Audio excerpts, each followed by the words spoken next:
Hello everybody, welcome to the Success Club. I'm now at chapter 5 of the book written by Wallace D. Wattles, and it's called The Science of Being Well. The name of this chapter, or the title, is Fate. The principle of health is moved by fate. Nothing else can call it into action, and only fate can enable you to relate yourself to health and sever your relation with disease. In your thoughts, you will continue to think of disease unless you have faith in health. If you do not have faith, you will doubt. If you doubt, you will fear, and if you fear, you will relate yourself in mind to that which you fear. If you fear disease, you will think of yourself in connection with disease, and that will produce within yourself the form and motions of disease. Just as original substance creates from itself the forms of its thoughts, so your mind-body, which is original substance, takes the form and motion of whatever you think about. If you fear disease, dread disease, have doubts about your safety from disease, or if you even contemplate disease, you will connect yourself with it and create its forms and motions within you. Let me enlarge somewhat upon this point. The potency or creative power of a thought is given to it by the fate that is in it. Thoughts which contain no fate create no forms. The formless substance, which knows all truth and therefore thinks only truth, has perfect faith in every thought, because it thinks only truth, and so all its thoughts create. But if you will imagine a thought in formless substance in which there was no fate, you will see that such a thought could not cause the substance to move or take form. Keep in mind the fact that only those thoughts which are conceived in fate have creative energy. Only those thoughts which have fate with them are able to change function, or to quicken the principle of health into activity. If you do not have faith in health, you will certainly have faith in disease. If you do not have faith in health, it will do you no good to think about health, for your thoughts will have no potency and will cause no change for the better in your conditions. If you do not have faith in health, I repeat, you will have faith in disease. And if under such conditions you think about health for 10 hours a day and think about disease for only a few minutes, the disease thought will control your condition because it will have the potency of faith, while the health thought will not. Your mind-body will take on the form and motions of disease and retain them, because your health thought will not have sufficient dynamic force to change form or motion. In order to practice the science of being well, you must have complete faith in health. Faith begins in belief, and we now come to the question: what must you believe in order to have faith in health? You must believe that there is more health power than disease power in both yourself and your environment. And you cannot help believing this is you. Consider the facts. These are the facts.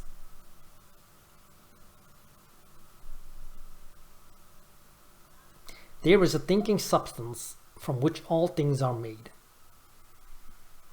and which in its original state permeates, penetrates, and fills the interspaces of the universe. The thought of a form in this substance produces the form. The thought of a motion institutes the motion In relation to man, the thoughts of original substance are always of perfect health and perfect timing and perfect functioning. This substance within and without man always exerts its power toward health. Man is a thinking center capable of original thought. He has a mind-body of original substances or substance permeating a physical body. And the functioning of his physical body is determined by the fate of his mind-body. If man thinks with fate of the functioning of health, he will cause his internal functions to be performed in a healthy manner, provided that he performs the external functions in a corresponding manner. But if man thinks with fate of disease or of the power of disease, he will cause his internal functioning to be the functioning of disease. The original intelligent substance is in man, moving toward health, and it is pressing upon him from every side. Man lives, moves, and has his being in a limitless ocean of health power, and he uses his power according to his fate. If he appropriates it and applies it to himself, it is all his, and if he unifies himself with it by unquestioning fate, he cannot fail to attain health, for the power of this substance is all the power there is. A belief in the above statements is a foundation for faith in health. If you believe them, you believe that health is the natural state of man, and that man lives in the midst of universal health, that all the power of nature makes for health, and that health is possible to all and can surely be attained by all. You will believe that the power of health in the universe is 10,000 times greater than that of disease. In fact, that disease has no power whatever, being only the result of perverted thoughts and fate. And if you believe that health is possible to you, and that it may surely be attained by you, and that you know exactly what to do in order to attain it, you will have faith in health. You will have this faith and knowledge if you read this book through with care and determine to believe in and practice this or its teachings. It is not merely the possession of faith, but the personal application of faith which works healing. You must claim health in the beginning and form a conception of health, and, as far as may be, of yourself as a perfectly healthy person. And then, by faith, you must claim that you are realizing this conception. Do not assert with faith that you are going to get well. Assert with faith that you are well. Having faith in health and applying it to yourself means having faith that you are healthy. And the first step in this is to claim that it is the truth. Mentally take the attitude of being well and do not say anything or do anything which contradicts this attitude. Never speak a word or assume a physical attitude which does not harmonize with the claim, I am perfectly well. When you walk, go with a brisk step and with your chest thrown out and your head held up high. Watch that at all times your physical actions and attitudes are those of a healthy person. When you find that you have relapsed into the attitude of weakness or disease, change instantly, straighten up, think of health and power. Refuse to consider yourself as other than a perfectly healthy person. One great aid, perhaps the greatest aid in applying your faith, you will find in the exercise of gratitude. Whenever you think of yourself or of your advancing condition, give thanks to the great intelligent substance for the perfect health you are enjoying. Remember that, as Swedenborg taught, there is a continual inflow of life from the Supreme, which is received by all created things according to their forms, and by man according to his fate. Health from God is continually being urged upon you, and when you think of this, lift up your mind reverently to Him and give thanks that you have been led to the truth and into perfect health of mind and body. Be all the time in a grateful frame of mind and let gratitude be evident in your speech. Gratitude will help you to own and control your own field of thought. Whenever the thought of disease is presented to you, instantly claim health and thank God for the perfect health you have. Do this so that there shall be no room in your mind for a thought of ill. Every thought connected in any way with ill health is unwelcome, and you can close the door of your mind in its face by asserting that you are well, and by reverently thanking God that it is so. Soon the old thoughts will return no more.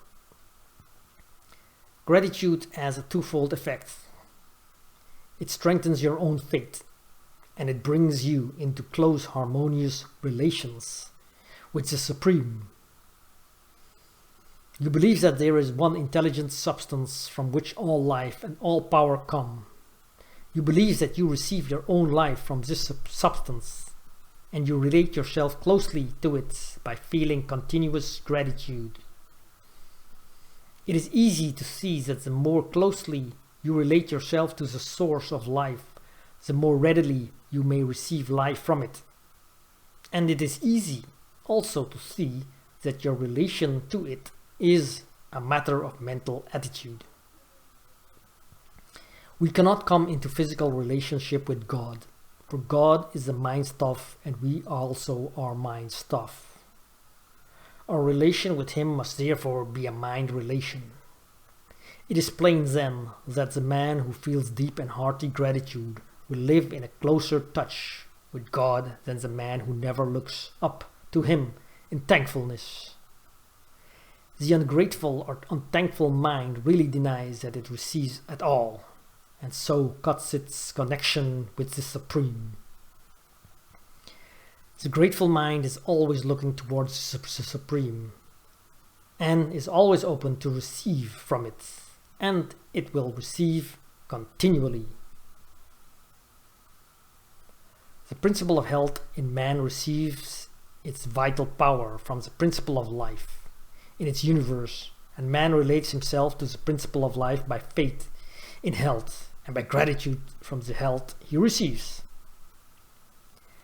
Man may cultivate both faith and gratitude by the proper use of his will. Thank you for watching. Subscribe. Check out my website, mynuskin.nl.